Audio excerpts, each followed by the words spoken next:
Super tiger या अगर कोई बहुत बड़ी फोर्स मौजूद है तो वो पाकिस्तान मौजूद है और पाकिस्तान के अलावा कोई फोर्स मौजूद नहीं है। मैं एक मुबारकबाद दूंगा आप लोगों को कि ये जंग जिस तरीके से हमारी बहादुर अफवाज ने जीती है, लेकिन उसके साथ ये जंग आप तमाम लोगों ने भी जीती है। इस जंग को हमारी मीडिया ने भी जीता है, इस जंग को हमारी सोशल मीडिया ने भी जीता है और इस जंग को हमारे नौजवानों ने भी जीता है और पूरे 24 करोड़ 25 करोड़ अवाम उसने मिलकर इस जंग को जीता है, क्योंकि वो माएं जो घर में बैठी थी वो भी जवानों के लिए दुआएं कर रही थी, वो नौजवान जो सोशल मीडिया पे बैठ रहे थे वो भी भारत के प्रोपेगेंडा का मुंह तोड़ जवाब दे रहे थे और खुसूसी तौर पर जो मीडिया का रोल था वो नाकाबिले सताश था। जिस तरीके से हमारे एंकर्स ने मीडिया में बैठकर भारत जो कि झूठा प्रोपेगेंडा फैला रहा था और हमारी मीडिया सिर्फ सच बता रही थी। भारत का अगर आप मीडिया देखते तो कराची पे हमला दिखा दिया, पोर्ट खत्म कर दिया, एआई की तस्वीरें डाल कर वो ये शो कर रहे थे कि जी खुदा ना खासा पाकिस्तान पूरा तबाह हो चुका है। हर आदमी एक दूसरे से पूछ रहा था कि भाई आप लोग खैरियत से हो या नहीं हो।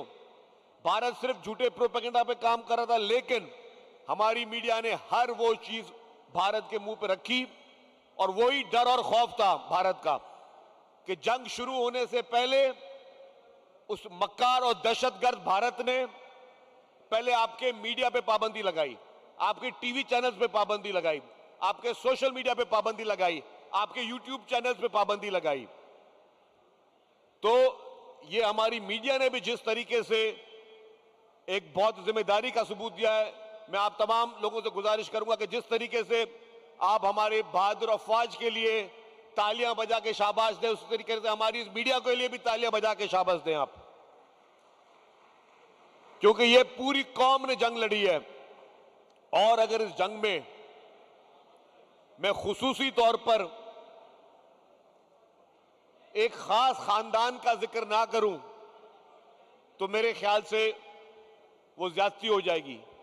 इस जंग में सबके साथ मैंने कहा कि सबसे पहले हमारी अफवाज, हमारी फोर्सेस, लेकिन सबके साथ भुट्टो खानदान ने भी जंग लड़ी है। इस जंग में जो भारत था वो लड़ भी रहा था, डर भी रहा था। भारत लड़ भी रहा था, डर भी रहा था। भारत का डर यह था कि मैं किस हद तक जाऊं, कहीं को खुदा ना खास्ता ये कोई बटन ना दबा दे पाकिस्तान।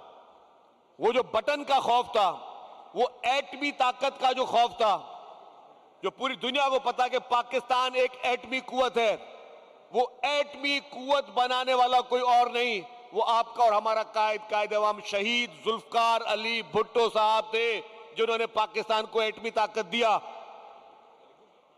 इस जंग में हमें मोहतरमा बेनजीर भुट्टो शहीद साहिबा भी याद आई, क्योंकि वो भी मौजूद थी इस जंग में। इस जंग में जो मिसाइल टेक्नोलॉजी, जो आज पाकिस्तान के पास मिसाइल टेक्नोलॉजी है, अल्हम्दुलिल्लाह हमें मिसाइल टेक्नोलॉजी देने वाला और कोई नहीं, आपकी और हमारी अजीम कायद शहीद मोहतरमा बेनजीर भुट्टो साहिबा थी। 27 दिसंबर को मोहतरमा बेनजीर भुट्टो साहिबा ने जो रावलपिंडी में आखिरी तकरीर की थी जलसे में, उस आखिरी तकरीर में मोहतरमा ने पूरा जिक्र किया है कि हमें कैसे ये मिसाइल टेक्नोलॉजी मिली और जब वो वजीर आजम थी उन्होंने किस तरीके से मिसाइल टेक्नोलॉजी दी। तो इस जंग में शहीद मोहतरमा बेनजीर भुट्टो साहिबा अपने वालिद शहीद जुल्फकार अली भुट्टो के साथ मौजूद थी। फिर इसी जंग में हमारे तमाम मुसल्लह अफवाज के सुप्रीम कमांडर मोहतरम आसिफ अली जरदारी साहब भी मौजूद थे और पेश थे। फिर इसी जंग में एक नस्ल, दूसरी नस्ल, तीसरी नस्ल, चेयरमैन पाकिस्तान पीपुल्स पार्टी मोहतरम बिलावल भुट्टो जरदारी साहब, वो भी इस जंग में मौजूद थे। जिस तरीके से वो पाकिस्तान का दिफा और जिस तरीके से वो पाकिस्तान का मुकदमा पूरी दुनिया में इंटरनेशनल मीडिया के सामने लड़ रहे थे, उसकी भी कोई मिसाल नहीं मिलती। उन्होंने जिस तरीके से पाकिस्तान के केस को ना डिफेंड किया, जिस तरह पूरी दुनिया में पाकिस्तान के केस को सामने लेकर आए, और ये वो वही फॉरेन मिनिस्टर थे जो यूनाइटेड नेशन में और यूनाइटेड स्टेट्स में बैठ के कह रहे थे कि the butcher of Gujarat is butcher of Kashmir. उन्होंने नरेंद्र मोदी को बुचर ऑफ कश्मीर का लकब दिया, और उस लकब देने के बाद आपके और हमारे प्यारे पाकिस्तान के फॉरेन मिनिस्टर के ऊपर भारत में मौजूद जो हुकूमत थी भारतीय जनता पार्टी, उन्होंने हेड मनी रखी। डूब मरने का मुकाम है। वो दहशतगर्द मुल्क, वो दहशतगर्द मुल्क की सोच, उनकी दहशतगर्द कयादत, दहशतगर्द पार्टियां, उन्होंने एक मुल्क के फॉरेन मिनिस्टर के खिलाफ हेड मनी रखी, और चेयरमैन बिलावल भुट्टो जरदारी साहब भारत गए और उन्होंने उस हेड मनी के बावजूद वहां पे भी कश्मीर का मुकदमा लड़ा। तो ये अल्हम्दुलिल्लाह